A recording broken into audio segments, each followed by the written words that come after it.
जिनको बुखार चढ़ जाता है कुछ भी अच्छा होता है, अपने तो किया नहीं, अब कुछ होता है तो उनके पेट में दर्द होता है, उनके लिए मैं कुछ कर नहीं सकता।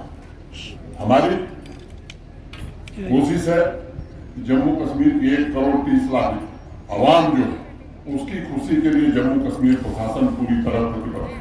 500,000 लोगों जिन्होंने जम्मू कश्मीर को बर्बाद करने का ठेका लिया था लंबे समय से, उनके इशारे पर जम्मू कश्मीर प्रशासन काम करने वाला नहीं है। आवाम की एक एक बात पर ध्यान देने, गौर करने का मुझे लगता है हम पूरी तरह से कोशिश करेंगे। एक सामान्य किसान, सामान्य मजदूर, सामान्य आदमी भी कोई शिकायत करेगा तो इस शिकायत पर पूरी तरह से गौर करके उसका समाधान करने की निश्चित रूप से कोशिश की जाएगी। मैं आप सबको दिल की गहराइयों से बहुत बहुत धन्यवाद देता हूँ।